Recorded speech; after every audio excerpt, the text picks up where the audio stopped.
That's good. All right. Laughter's good. All right. We're starting this slideshow from the beginning. Here we go. All right. Good morning, everyone. And I wanted to say good morning specifically to a gentleman named Rick who emailed me last week and said, hey, I watched your video today and you said, good morning, ladies. Did you know that there are men watching this too? So this is a shout out to Rick and all the men out there, Charlie the Amazing and everyone else that's joining us this morning or whenever you watch this. All right. So today's topic is how to develop a video marketing strategy and one that monetizes on YouTube. This is what everyone wants to know. And there's tons of videos out there how to make money on YouTube.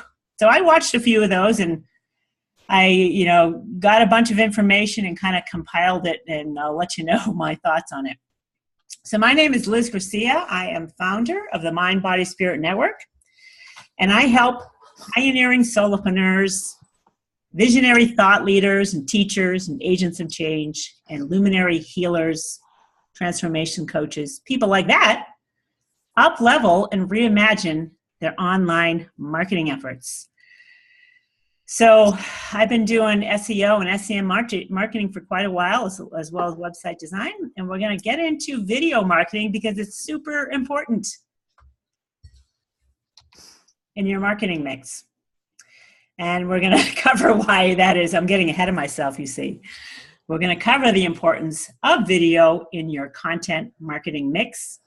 And I was listening to an interview yesterday from one of the muckety mucks at HubSpot, which is a big marketing business for more like big company marketing. And the gentleman there was saying 50% of your marketing mix should be video. I like that number, especially when you realize you don't have to do hour-long videos. You can do, 2 minutes, 1 minute. That's enough. Okay. So before we get started, the word content marketing strategy will come up a lot. And people are like, what's that mean? So content is anything like a blog post, a video, a podcast, emails are content, social media posts and images are content.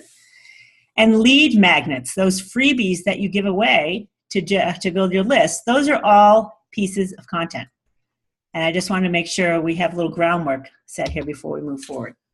So this is a very important piece of information. And when you start paying money to drive ads to your website or a landing page,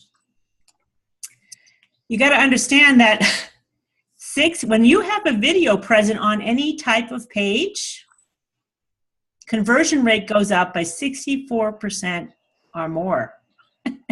It's like with that type of money going on and numbers, you're like, okay, I got to get serious about making some videos.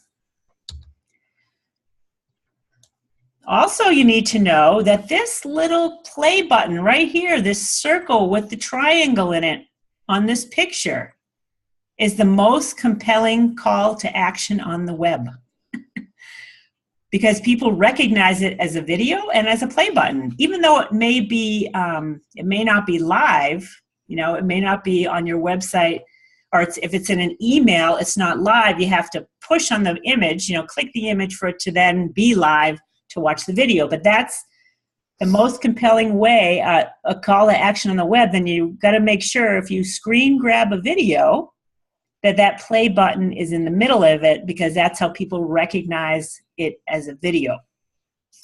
When you embed a video on a web page, that's going to show up already. It will have the play button on it. But when you want to share a video in an email, you kind of have to do a workaround to get that play button to show. All right. And at any time, if you guys have questions, just raise your hand, although I'm not really watching there. Yes, Marie, go ahead. How would you put that play button on there? It's a little funky workaround. Like if you go to YouTube and do a screen grab, which is what I did for you yesterday, Marie, the play button goes away because YouTube wants to automatically start playing it. So when I pause a video, the play button's not there. So the workaround for you, or anyone who doesn't quite know how to do graphic design, is embed that video on one of your web pages. And then if you open up the web page, it won't automatically play. So that play button will show there, and then you screen grab that. That's a little complicated, as we found out yesterday when you were trying to screen grab. Yeah. So does everyone here know what screen grabbing is? No? Okay. Screen grabbing is like you go to a page and you can grab the image off. So if you go to your YouTube account, you can actually grab that screen and crop the outline of your YouTube video so that it looks like an image. And you can Google how to screen grab on a Mac and how to screen grab on a PC. And then now you have that image that you can crop. You know, if there's a lot of background around it, you can just crop it. But you need to screen grab for your emails because you can't embed a video in an email. So you got to play with that. Marie and I had a tough time trying to do that. I can do it, but I can't help her do it because we were kind of, you know, it's a little challenging for Marie, which is fine. So I screen grabbed hers, and I had to put that play button on hers, and I know how to do that. So it's a little more complicated. That only has to happen when you want to share a video in an email, which you're going to want to do. So another great, really compelling fact about video is that users consume video more thoroughly. You know, and all they have to do is like, even just to listen to you for 10, 15, 20 seconds, they're getting they're grasping the essence of who you are, what you're doing, right? And if they're engaged with you, then great, they're going to continue listening to you, as opposed to a blog post without a video. You know, a lot of people don't want to read, or they do want to read, whatever. The video is just really valuable content that, you know, if you can get in front of somebody and open your mouth and speak, that's huge, right? And if you can do it online, even better. It's more efficient than doing presentations, for example. All right. So if you're going to go through the effort of creating videos, and I do recommend that you do, you can share them everywhere. Of course, you're going to share them on YouTube, but you can upload them to Facebook, Pinterest. I think Pinterest, you have to share the link, and they'll recognize as a video. You can't upload the video. At least last time I did it on Pinterest, you couldn't. Instagram, you have to do short videos. They're very short on Instagram. I forget how long they can be, but when I tried to do one that was an hour, they said, you can't do that. I'm like, oh, okay, I didn't know. On Facebook, however, you can upload long-run videos, because a lot of my videos like this run an hour or so.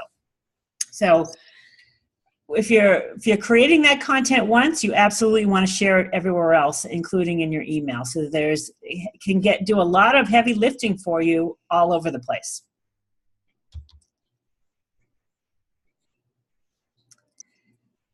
So many of my members are not writers. And it's like pulling teeth to get anyone to write. But Marie, thank you. You did. I appreciate that. But, you know, Deborah likes video better. I'm like, well, honey, do a video blog post. Do the video first, and then do the writing, because now you've already spoken what the blog can be. So you'll do the video first, and then you have to do a written description of what it is. So at least you have something going on. Because it's good to have written content paired with a video, because some people like to watch, some people like to read. And for search engine optimization purposes, you need to have some written content for sure. So you want to do both. So this is an example of Marie's screen grab I did yesterday. So I grabbed this image off of YouTube, And this red square I had to put on myself because YouTube wouldn't show it again. They only showed it for an instant and then it went away. But again, if you embed this video in a web page, it will look like this and you can grab it from a web page instead.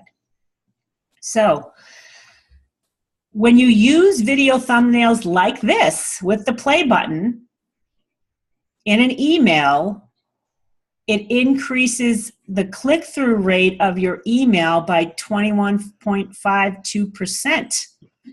All right? But the key to that is this play button and this timestamp down here because people recognize it as a video.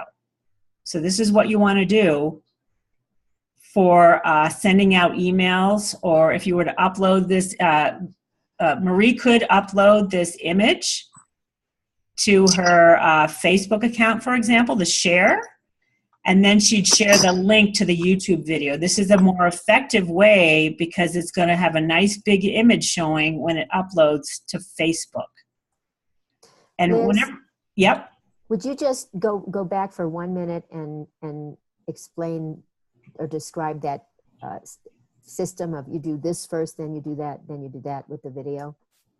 Oh, for the screen grabbing part? No, what you just said, just now.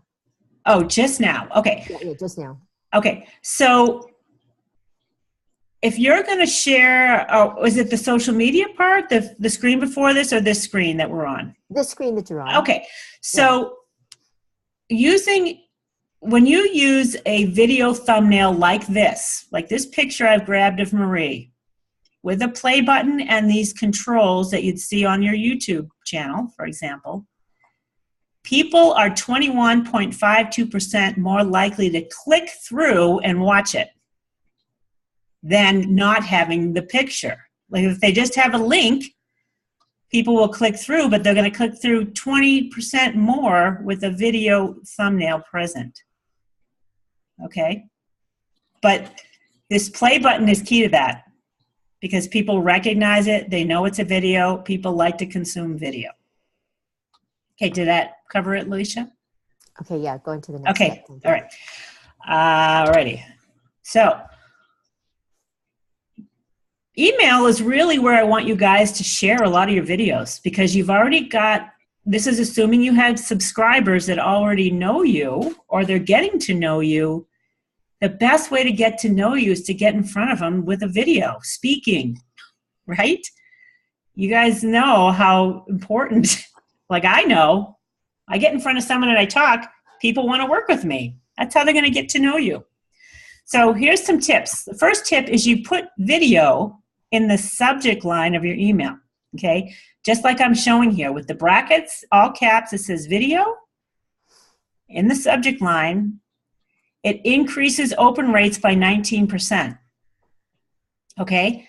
So imagine now 20% more people are opening the email, and then when they get into it, another 20% more, or so there's like 4 extra people out of 100 are going to watch that video. So the numbers are really compelling here, and I love math. All right?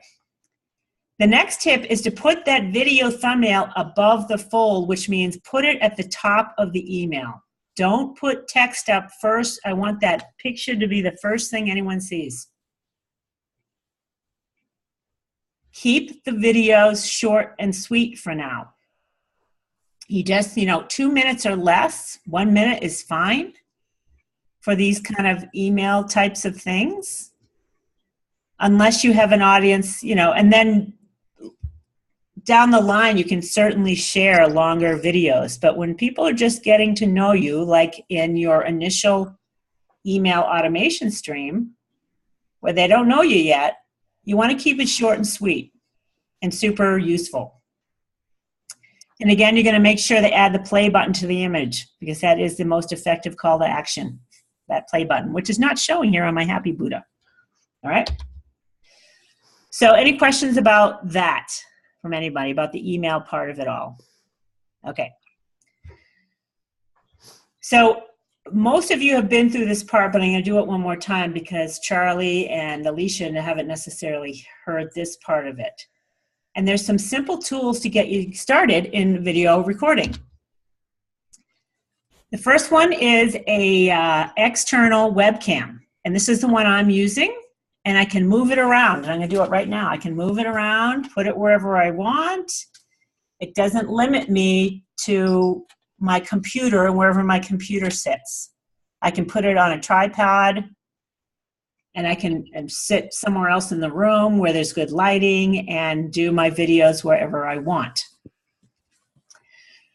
This one zooms in and out, and I paid $70 for it at Office Depot, and I love the quality. You can see the quality. My lighting is not terrific today because it's overcast, but I do like this webcam or something like it. And webcams today, you know, technology just keeps getting better and better. I think it's hard to find a bad webcam, I would think.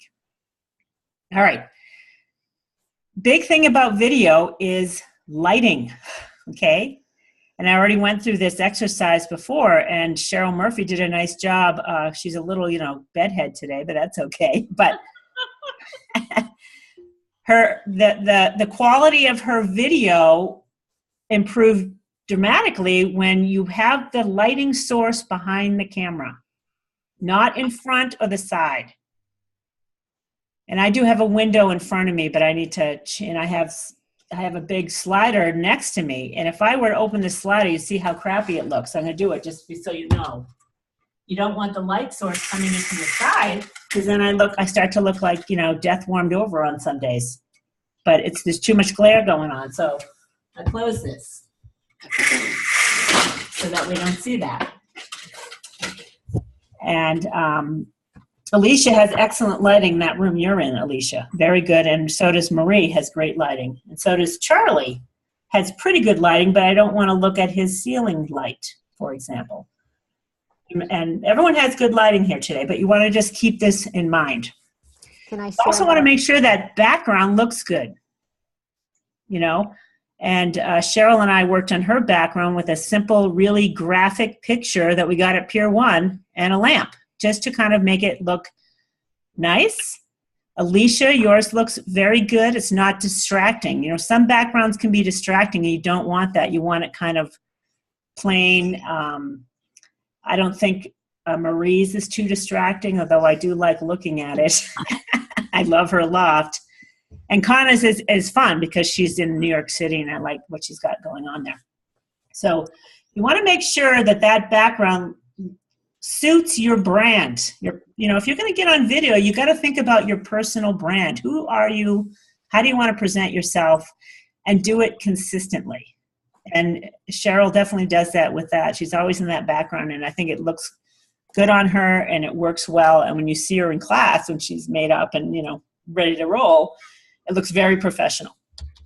And that's what I said on that last one, dress for success at the bottom, which she typically does, and all of you typically do. All right. I do recommend an external mic because I'm finding there's problems with internal mics, you know, especially when I'm interviewing people. Sometimes I can't hear them at all. The sound quality stinks.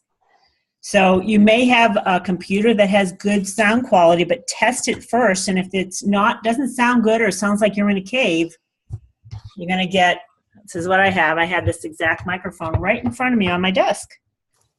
And I don't think anyone's ever complained about my sound before. I don't know. Do you guys hear the sound like pretty clear from me? We say it's yes? Okay. Yeah. In all of the interviews that I've listened to Cheryl's and Linda's and mine, you're very, very strong in your voice, very loud and easy to hear, but everybody else is like in the background muffled. And I was using a mic, so I don't know.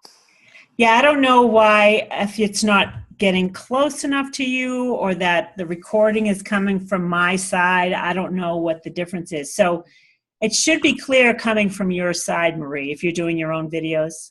Yeah. Like, I think your like Cheryl's sounds clear, so the videos I've heard from her. So I think it'll be better, the external mic, when it's recording, you're recording it. Okay. Because that's where it's coming from, is here. Okay. So, So I have this one. It's about $100. And Marie, did you buy this one too? Yeah, it's 150 now, my dear. Yeah, they have gone up. Yeah. And I bought this a few years ago too. And so 149 is what I paid for mine, and it's exactly the same thing. Is it? Okay. Yeah. So anyway, so these microphones will cancel out background noises as well, which is helpful. So they're good quality, and they're just going to improve all that you do on video. And if you're going to grow your business online, it makes sense to spend $150 on good sound. I feel it's like a no-brainer for me because I wanted to sound good and I want to come across professional. Some people wanted to know how to record their video and edit it. And there's a lot of movie editing software available out there, but I found Screencast-O-Matic super simple for beginners. It does everything that you want it to do, and it costs $15 a year. It's available online. I love this. I've used more advanced stuff, and it's way more advanced than I need right now. I don't want to mess with it. I can do it, but I don't really want to. Screencast-O-Matic does more than enough, and it's easy. And it also can grab your webcam and your screen at the same time. You can do both. You can do, if you want to do a presentation with PowerPoint or something, it'll grab that whole screen and the webcam at the same time. So it has a great multi-functionality. All right. I hate to belabor the SEO points and keyword phrases and search engine optimization, but you absolutely don't want to go out creating video in the dark. You need to know what people are looking for online. This is where all the action is happening. And I want to really hit home how important that keyword research report is that I do for all of you members and people that aren't members.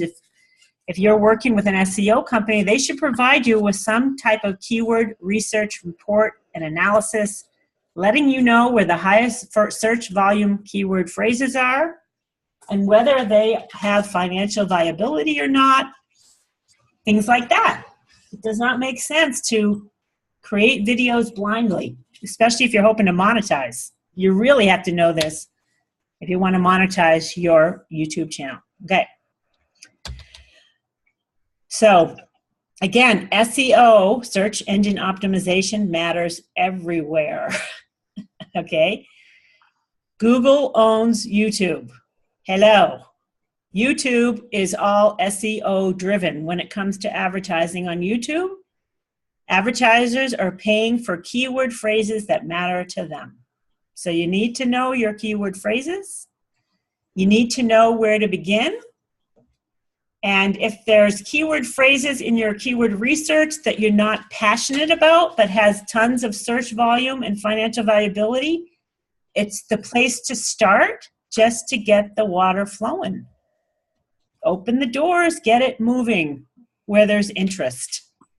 And then you can diverge a little with topics you want to talk about, but you got to fill up that YouTube channel with searchable stuff that people want to know about. Okay. So here's what that keyword research is going to inform you about in regards to video. You're going to pick one keyword phrase that you're going to focus on for the video, and you're going to use that keyword phrase in the title of your YouTube video for sure. Then you're going to use it again in the description of your video. And it's always nice to have 2 to 3 other related keyword phrases throughout the description as well.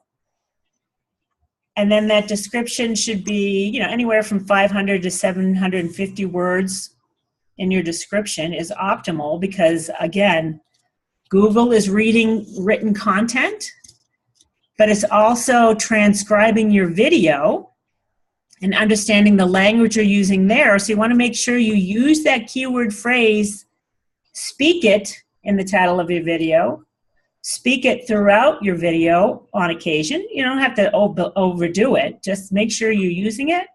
and then use some of those related keyword phrases. And a really important thing in the description of your video, and I'm going to switch over to YouTube for a minute so you know what I'm talking about, is make sure you have a call to action. What can people do next after they listen to the video? You can tell them what to do at the end of the video. You can also tell them what to do in the written description that says, click here now to find out more, whatever it is that call to action is for them.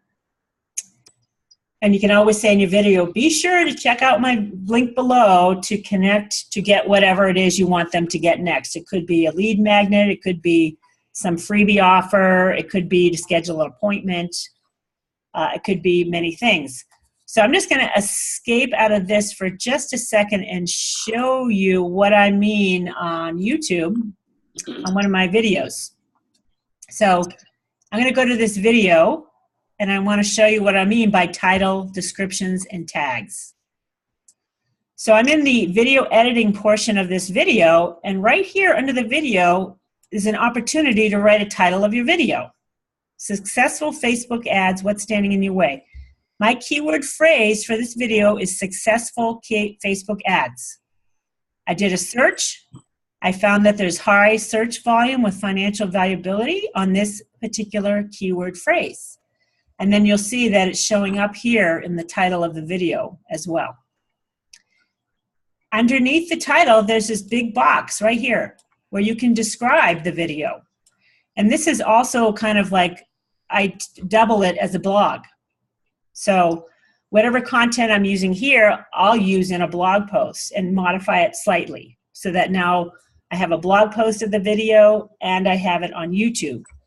So in here, I'm using my keyword phrases again, Facebook ads, Facebook ad campaigns. These are keyword phrases I know people are interested in, okay? Again, here's Facebook ads. And then at the bottom, there's a lot of content here. I say, do you need help with your Facebook ads marketing? Schedule a 30-minute consultation with Liz Garcia here. This is a live link when you see it live that brings them to my appointment page to have a conversation. And then if people like what we're doing in the group and they want to be part of the Online Meetup Group, which is where this video is coming from, they can register here as well. So there's 2 calls to action. Typically, you really only want one.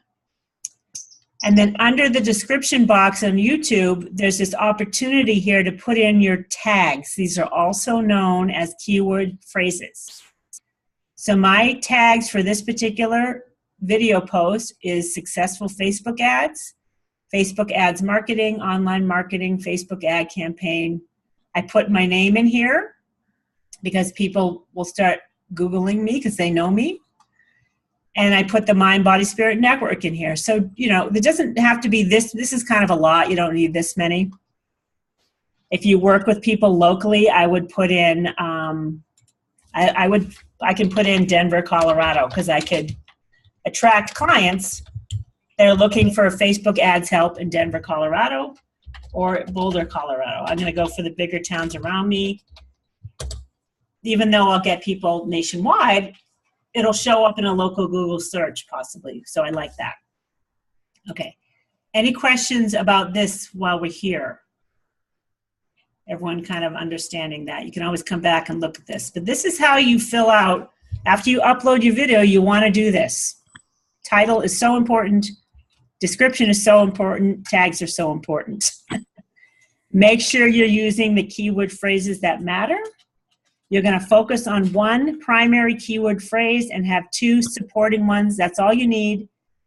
You don't need to, do not spam your description with the use of Facebook ads, for example, too many times.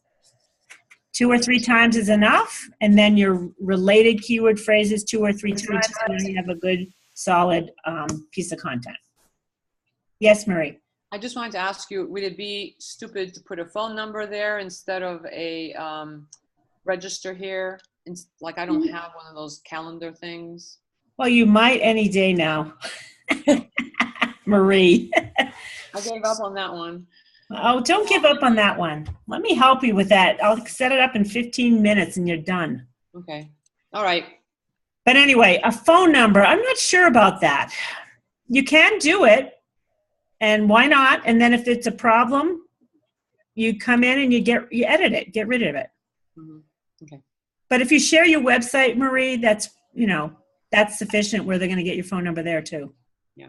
Okay, so you definitely want to link to somewhere. Okay.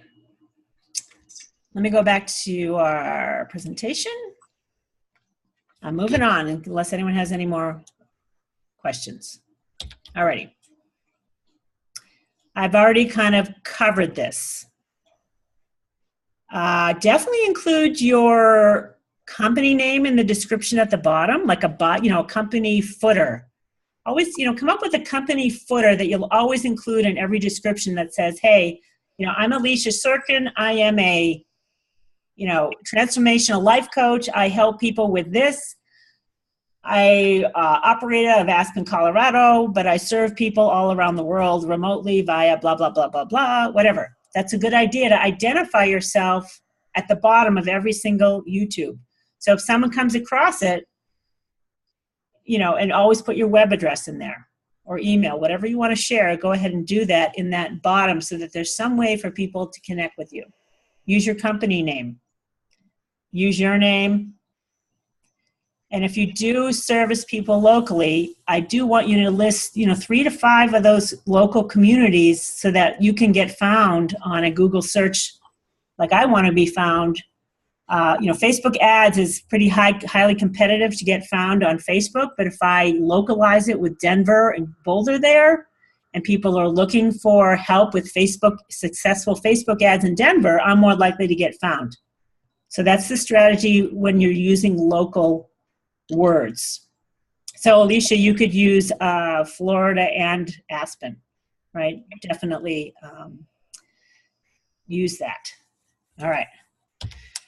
So a successful YouTube channel, I did a little research yesterday to find out what makes a successful YouTube channel. And there's 6 qualities to a successful YouTube channel. Consistent posting is one of them. Once a week, twice a week, 3 times a week. That's what you want to look at. And you could do 5 times a week if you sit down once a week and make 10 one-minute videos. It's not that hard to do. And I have yet to do that. I could sit down in one day and make 100 of them. Of course, uploading and writing all the content for it is the next step, but I'm going to do it. It can be done. Okay? So minimum once a week. If you want to monetize, you got to do more. 2, 3, 4 times a week if you're going to monetize that channel. You got to have a niche, though. And not only do you have to have a niche, you need an angle to it. Like one example I came across yesterday is a cooking channel. Everybody's a chef.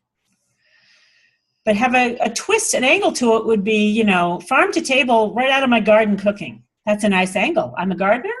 I go out and pick my veggies. I come back in. Let me show you what I can do. Another angle could be paleo-related cooking. All these goofy diets that, I'm sorry, I didn't mean to say goofy. Forgive me, everyone that likes their diets. I'm good with that. All diets are well-intentioned. But anyway, if you're vegan cooking, raw cooking, all of that would be an angle. But make it your own. What's something special about you that you can make it your own? And mine could be like, I love chocolate chip cookies. And I wouldn't be lying. All right. Content quality does matter. So the most successful video channels have good video production, which is what keeps people from doing video. All right. The tips I gave you today and the way most of us look right now is more than enough. It looks good to get started. Just keep in mind that you want the lighting to look good. You want your sound to be good. That's the first start, right? And you want to dress appropriately, You don't want to be, coming in from drinking all night and smoking and then hop in front of a video unless that's your audience, right? Who's your audience? How do you want to present yourself? You got to think about that. That's a a personal branding thing, which is beyond the scope of what we're doing today, but you got to keep it in mind. In fact, I saw something about Marie Forleo, who's pretty well known on the internet, right? And she showed us some videos of when she first started. She was like a kid, you know, rapper, wants to be hip. She had all this makeup going on, really unprofessional. And she admitted to it. She's like, this was, she changed it. Now you know how she looks. Super professional, very polished, beautiful, and fun, and all that. Okay. Other qualities of the YouTube channel is incorporate products in the video. So Alicia, to incorporate Bach flower remedies into something that you're doing is a perfect kind of thing to do in a video. If you have something to sell that's, you know, a product, then yes, incorporate that. Same with a service. You can incorporate a service in a video. You'll want to do that. So if you're going to talk to people about some aspect of life coaching, you're going to say, I have a service specifically for this particular topic. And maybe there is a program you've developed that's very specific. You certainly want to introduce that in the video so that people have a next step. You know, where do I go next? Oh, I love what I just heard. Where do I go next? Don't leave people high and dry. When it comes to monetizing, you got to know who your potential sponsors could be. Like, who would be in good alignment with you as a YouTube channel? Alicia, it could be any type of essential oil people. You know, the companies that sell essential oils would be a good sponsor for you in monetizing. Yeah, I don't know that you can tell YouTube who can sponsor you, but the companies will say, I want content around these keyword phrases. So you'll be picked by default because you're speaking the language of Bach flower remedies or essential oils or whatever it is. So you want to think about, who could my sponsors be? All right. Does everyone understand that part of it? Okay. When it comes to monetizing, you're monetizing because you're allowing someone to advertise on your channel. Just like a television station, look at yourself as a TV station. You have sponsors that are breaking up the program with advertising. It's the same thing. So you got to think about, is my content a good fit for whoever your advertisers could be? Yes, Marie. Do they ask you permission to do that? I mean, how does that work? Google decides, it's based on the keyword phrases. So let's say I'm the owner of Bach flower remedies. I'm going to tell Google I want to advertise on videos whose focus is Bach flower remedies and essential oils. So it's a keyword phrase thing. And do we get paid for that? Yeah. Okay. We do. We're going to get to that. Okay. All right. But it depends on how much of a following you have, though. Mm-hmm. Just like anything, are people watching you? Yeah. Right? Marie Forleo has a huge following. She monetizes, and at her level, she probably can say who I do and do not want to advertise on my channel. I bet she does. Because she's helping Google make money too. So she should have a say in who advertises on her channel. All right. Here's last. You've got to be entertaining and or informative. And if you're both, of course, right? You want to keep people engaged and have fun with you. So, and I think, you know, the best advice that the Buddha and everyone else like that would say is be yourself. Don't try to be someone you're not, right? Just have fun with it and forget about being popular, right? You're just being helpful right now and you're having fun with what you love to do. And in consciousness, the rest will take care of itself. And that's proven. Love thyself and have fun with thyself. You'll be good to go. All right. So this is how to build a successful YouTube channel. You want to define your target audience first. Who are they? Right? You got to get clear on that, because otherwise you're kind of not intentionally focused on anything. So define that audience. What do they need from you? Okay, so Marie Forleo, her audience is kind of spiritually minded people that are entrepreneurs. But a lot of it is heavily on life coaching. Not only is she helping you build a business, she's helping you with developing, personal growth and development as a person in order to succeed in life and business. So, you got to look at like, who are you talking to and what solutions do they need? So if you're creating a video, who are you serving? Are you serving yourself or are you serving your audience? You got to get out of your own way and take a look at the topic and say, how am I serving this audience? And you got to make sure they want to receive, how do they want to receive your information? Is it via video? Do they like to read blogs? Do they like emails? I mean, this is a little more advanced marketing research you'd have to do. But you could just Google what you do on YouTube and see what shows up. Let's see what shows up when I Google life coach with Bach flower remedies, right? What comes up? How many videos are coming up? How many views are, what are the most popular videos? How many views do they have? Are they thousands? Are they hundreds of thousands? Are they millions? I know on the topic of psychic readings and psychics, that audience is huge. It's ginormous, right? So there's a lot of viewership in that realm. So look in your own backyard and see where there's opportunity to grow your channel. See if there's anything going on there. It's a good place to start. And that's how you know whether or not your audience consumes video. And really, there's only two reasons that people watch video. They want to learn something or they want to be entertained. And that's all I watch it for. I want to be entertained by the kid who, the little 2-year-old from Britain what was that? My bit my finger, right? Did you guys see that video about the British kid? I mean, it went viral big time, that video. Or the dog who's asking for, I want bacon. That video is viral. It's funny. All right. So next steps in how to build a successful YouTube channel is you've got to understand SEO.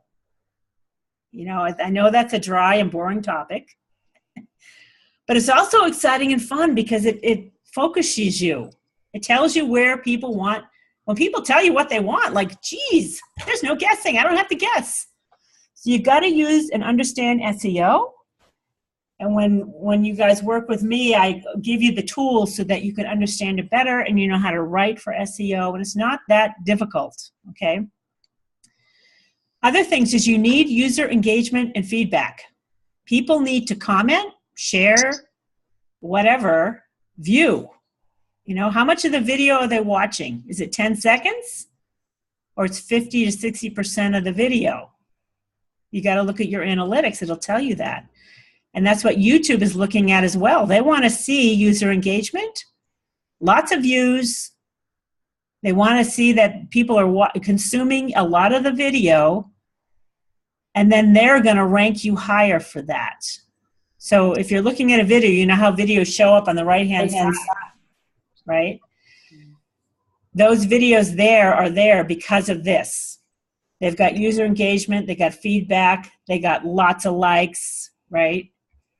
So here on this slideshow, I'm going to move the screen a little.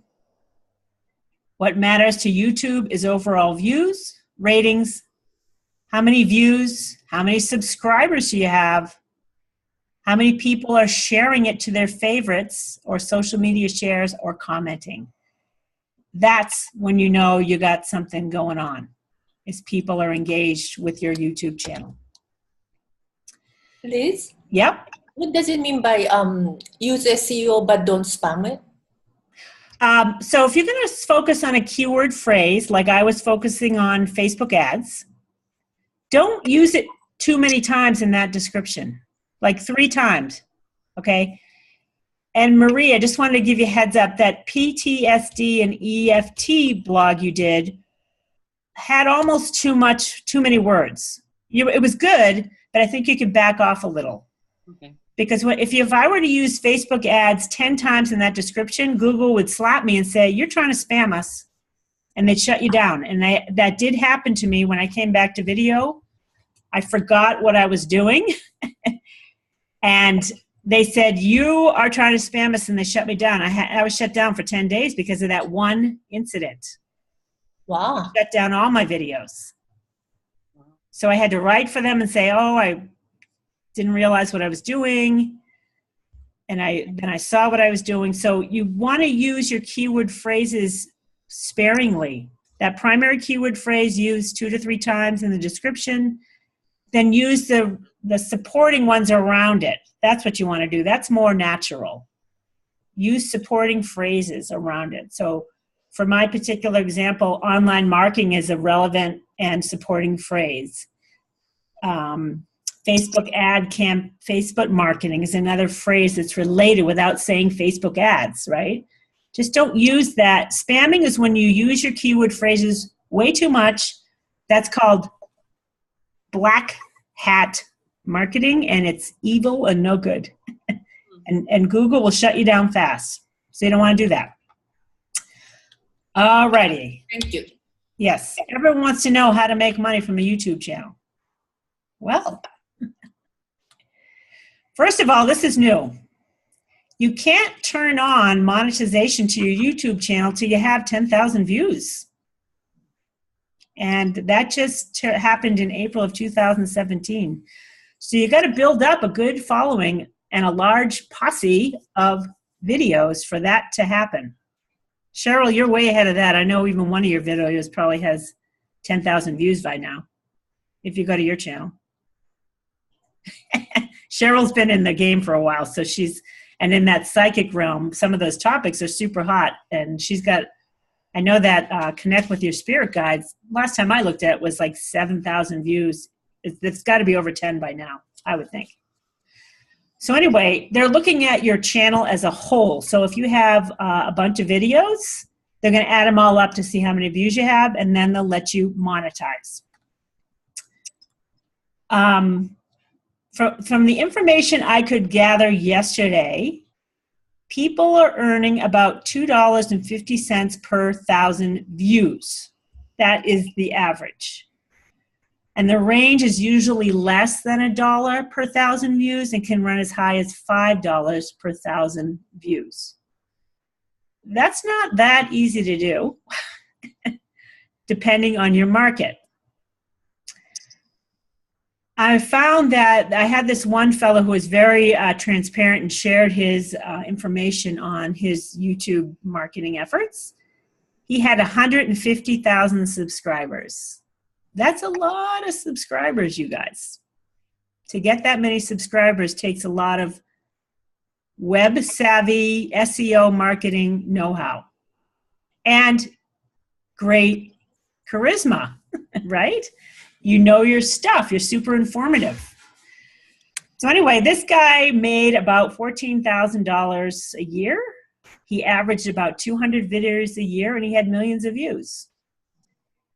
And he's a fitness specialist.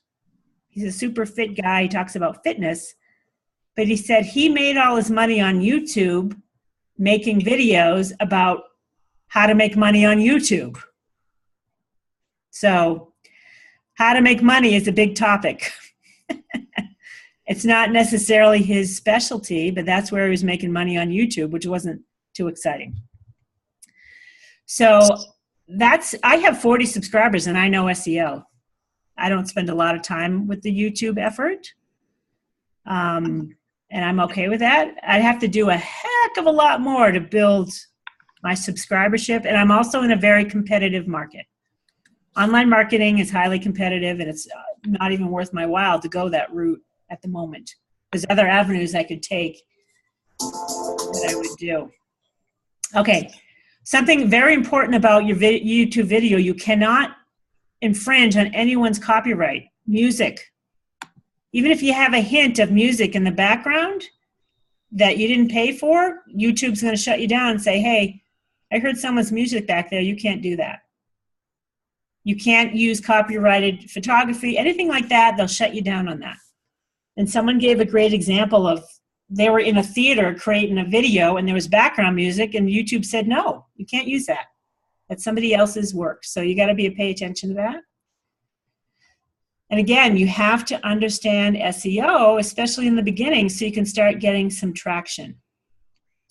And general wisdom is, of course, we all want to hit it out of the park with a viral video, but a better approach is steady, consistent posting with really great content.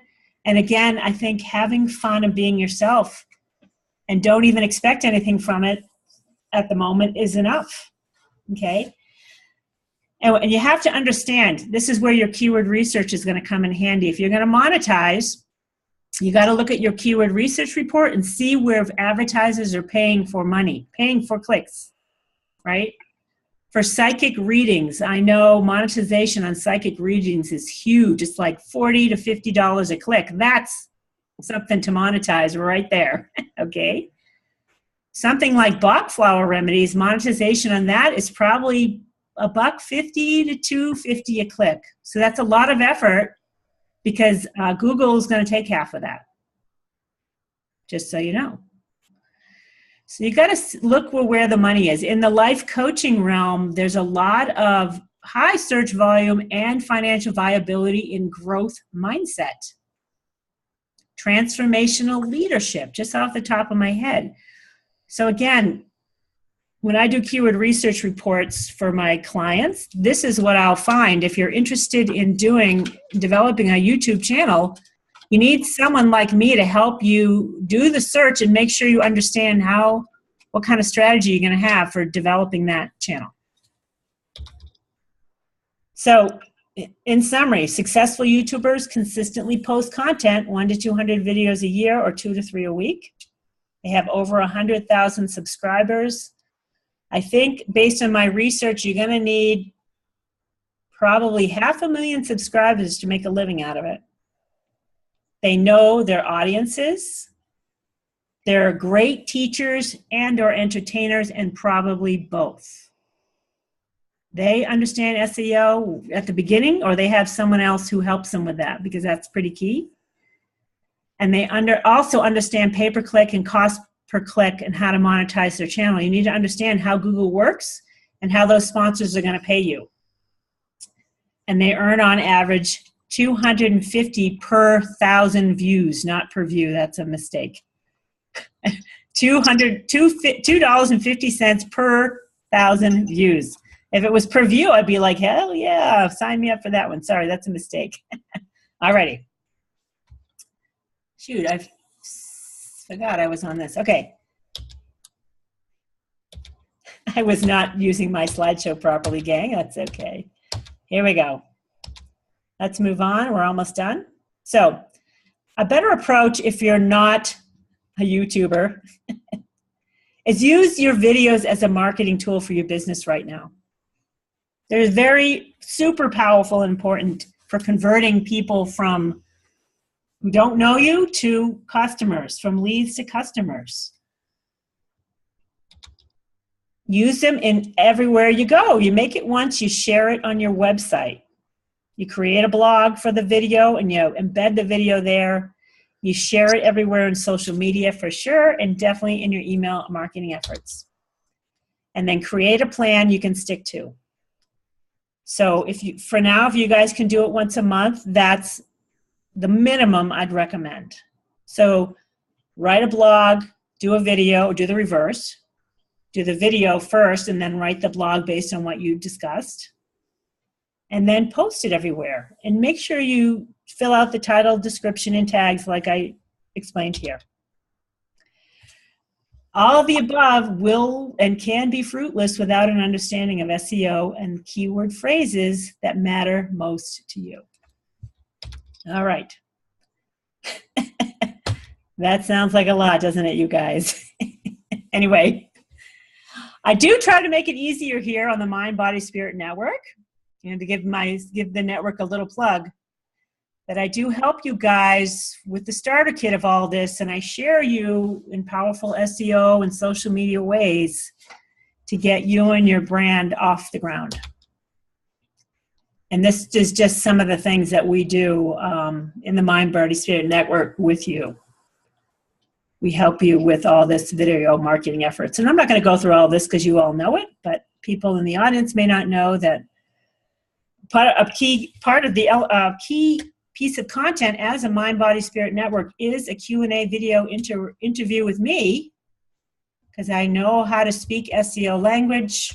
I know how to speak marketing language and really have fun interviews that are powerful and meaningful, and you're going to want to hire anyone.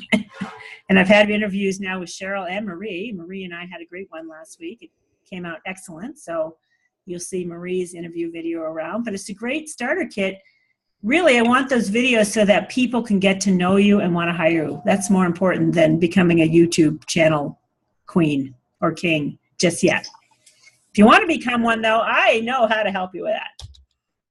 All righty. That's what we do here at mindbodyspiritnetwork.com. I'm going to stop sharing this, you guys, and see if there's any questions. Anyone have any questions on that today? Or was that overloaded enough? Okay. All right. I don't know what next week's content's going to be yet. It might be a Q&A forum. If you want to wait 1 second, let me look. Unless anyone has ideas as to what they might like to learn. Someone want to give me some topic ideas.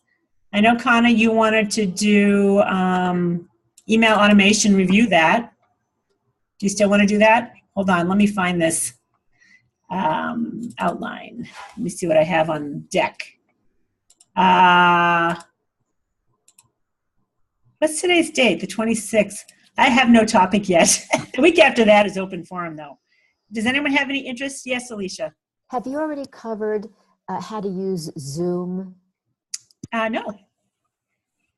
We could do that. Just a thought. Okay. I wonder how I could do that while I was on Zoom. Okay, let me think about that. Well, that's only if anyone else wants to learn. Yeah. Well, that would be a good one to do in general, so I could do it outside of this, Alicia. Although Zoom has a lot of videos, too, to help you use Zoom. And I do love some of the breakout room capabilities. Have we talked about that before? No. On Zoom? No, I haven't. So if you have a group like this, and I used to do this often every week, I used to do breakout rooms where I'd break it out so that people could meet each other one-on-one. And I typically would introduce, all right, a question into the group. Like, I want you to answer this question. I'm going to break you out into a room, and you guys are going to talk about that together and get to know each other. And this is how you learn to meet people more closely, connect, and collaborate. And I know that some of our members have worked with each other outside of that because of that connection. It gets people more deeply connected. How do you guys like the breakout room, Cheryl and Kana? I'm going to unmute you if you want to just chime in on what your feeling is on breakout. Yeah, I'll go first. I like breakout room, and what might be fun is if you did a program and made each of us the host and let us, like you've been doing, how we're controlling to learn that way. I really learned a lot in that. Oh, good. Yeah. Okay. So Alicia, you could be a co-host with me to practice Zoom if you'd like. I think that would be fun. Okay. Yeah. I mean, Liz did that. We each scheduled a week. And so we take practice lessons. So the whole group knows we're all practicing, but it's kind of nice the questions we all have, I think, help each other. Cool. So, are you around next week, Alicia? On a Tuesday, you mean? Yeah. For the Tuesday? Let me check and see. Hold on. Anna, did you have ideas about a topic besides you're still interested in email automation, right? Yes, but I can go with anything. Okay, I'll post something in the group and see if we get other feedback. So I'll put Zoom and email automation in that chat there. And Alicia, I think I don't know that there's enough to cover a whole meeting on how to use Zoom. And I think if you just co-host with me, you'll learn everything you need to know. Okay, if you'd great. like to do that. Yeah, I am available. Okay, cool. Yeah. So I'll put you on my list and send you a reminder that you're a co-host, and just come in like 10 minutes earlier so we can discuss how that, and I'll plan some type of, actually, I'm going to let you do it. You're going to plan the question for the breakout room. Okay. You're going to have a little exercise that, yeah, I'll email you about that. Okay. All right, so if there's no more questions, you guys, I'm going to end the recording right now.